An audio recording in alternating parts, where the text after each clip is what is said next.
Bonjour mesdames et messieurs, Dounia, votre fidèle présentatrice, bienvenue sur True or Fake, l'émission qui décortique le vrai et du faux. Aujourd'hui, nous nous trouvons comme d'habitude dans les studios de Alibi Montana et Majid Ledbar, donc chez Artop.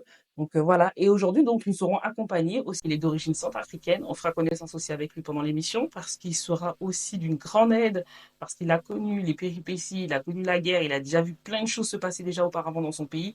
Ça lui permettra de nous donner son approche personnelle et surtout qu'est-ce qu'il pense de tout ce qui est gang, relations pays, guerre civile, euh, comment la guerre peut nous ramener aussi au désarroi d'un pays, à la déstabilisation d'un pays, parce qu'il l'a vu de ses yeux.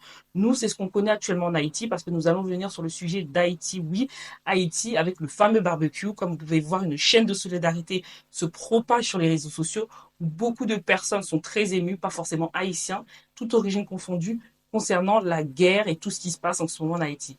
Haïti n'est pas soumis à la guerre, mais on pourrait dire oui, parce qu'il y a aussi la guerre des gangs. Oui, il y a aussi la guerre des gangs en Haïti. Et c'est un peu compliqué, cette guerre de gangs qui crée l'instabilité dans le pays. Et comme vous savez, Haïti, depuis 2021, n'a plus de président, puisque depuis la mort du président Jovenel Moïse, qui a été donc soumis à un coup d'État et qui a donc été malheureusement assassiné, un assassinat très extraordinaire et très gravement orchestré par quelques personnes de la diaspora et également des gens qui ont organisé son meurtre. Donc, ils ont été plus ou moins jugés. Quelques-uns d'entre eux ont été jugés à Miami aux États-Unis. D'autres sont actuellement en prison. Et on essaie de comprendre cette histoire. Mais n'empêche, depuis la mort du président Jovenel Moïse, comme vous savez, le pays est gouverné actuellement par le Premier ministre, donc Monsieur PM Ariel Henry, qui est donc le Premier ministre d'Haïti. Mais malgré son gouvernement, malgré ce qu'il essaie de faire pour le pays, on a l'impression que le pays va de mal en pis. Hein, c'est pas mieux. Donc voilà, donc nous allons parler de la vérité des gangs en Haïti, dans les rues, très chaotiques d'Haïti par rapport à la figure parmi les ombres de la terreur qui se prénomme donc Jimmy Cherizier, donc connu sous le nom de Barbecue. Donc c'est un ancien policier. Il est aujourd'hui à la tête d'une coalition de gangs, une armée qui menace de plonger le pays dans une guerre civile sanglante.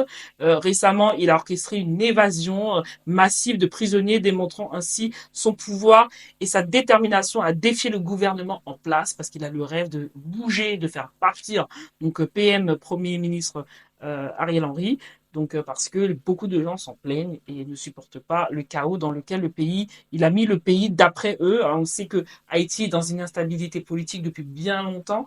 Ça a commencé la présidence de Aristide, l'ancien président Aristide, vous vous rappelez. Donc ça fait longtemps qu'Haïti souffre de ces gangs. Mais au jour d'aujourd'hui, on y est encore dedans, plusieurs années après, et voire pire. Mais quelle est la vérité derrière cette figure controversée et crainte? Est-il vraiment révolutionnaire, comme il prétend? Il prétend lutter contre un système donc corrompu. Ou est-il un criminel, ou plutôt un exploitant? Le chaos pour son propre gain, c'est des gens qui se demandent.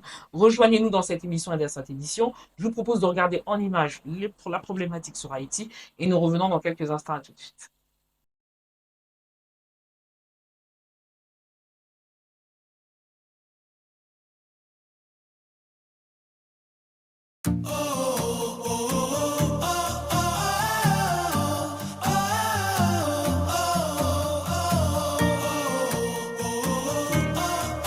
En 2 ans à Bel Air, ils ont tué 77 personnes et brûlé une centaine de maisons. C'est ici qu'a eu lieu leur dernière grande attaque, il y a quelques semaines. 15 morts, dont une vieille dame de 86 ans. Sa maison a été incendiée.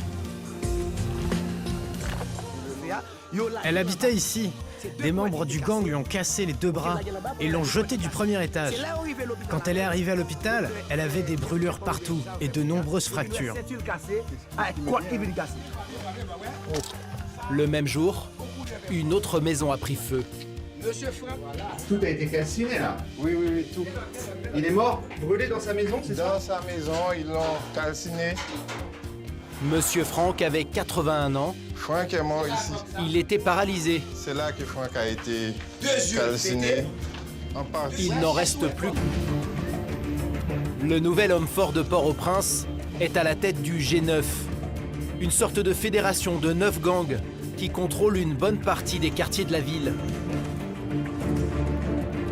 Mais Jimmy Cherizier n'a pas toujours été un bandit. En 2018, il était encore policier. Il n'y a qu'en Haïti que l'on peut passer aussi vite de flic à chef de bande. Il est officiellement recherché par les autorités pour plusieurs massacres, dont un qui a fait 71 morts en 2018.